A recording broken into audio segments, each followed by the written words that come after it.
I was inspired to take pictures of Bushwick because first of all, I do have a background in art and photography. Prior to teaching, I was a documentary photographer. I had something called the CETA grant. It was at the WPA in the 70s, so I had a documentary photographer background, but I didn't make my living beyond that CETA grant as a photographer. I became a teacher, art teacher, and I always used photography in my art.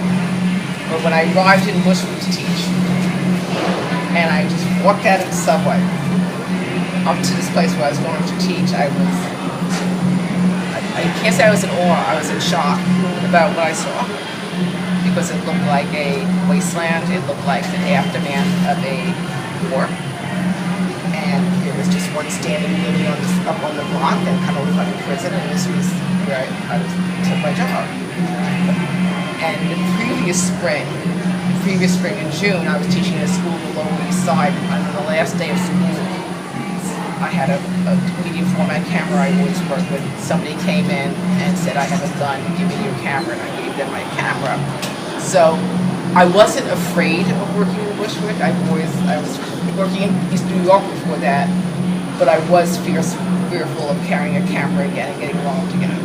So but walking back and forth to the subway, I was attracted by people just living their life. Even though it looked like a wasteland, a rubble wasteland, I remember the first picture I took, I really got I knew I was obsessed. I wanted to take pictures, and so I went on the first point to shoot cameras, and carried it, just walking to the subway, walking back. And I just remember one of the first pictures, I saw these little kids playing basketball on what would look like a demolition zone, and they put up a little basketball hoop, and there was tires all around just like here, and they were jumping for joy. And in retrospect, as I'm looking through my work, and people say, they knew that was the height of the crack era. Yes, I walked by crack vials, I walked by heroin needles, and if I was lucky, what's those words, scumbags? No, but I didn't photograph that. I wasn't interested in that, because I wasn't there for a day or a week or a month or a year. I was there as like, when you take a job, it's like, if you're there, you're like there forever.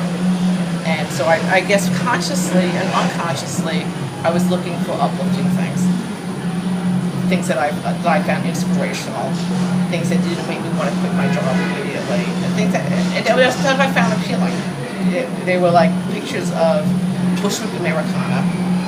They look like out of a Norman Rockwell picture. Those are the things that attracted me, and I'm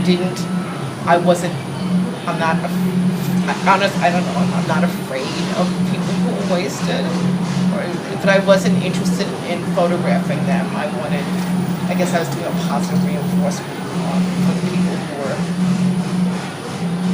finding joy in life, I think about it a lot, because I've been having, looking back, some people, I always, mostly 99.9%, I ask people if I can take the picture, and usually they say yes.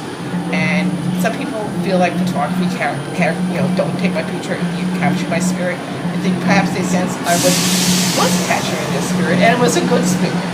So that comes through, because that was very genuine. And so I was compelled to photograph.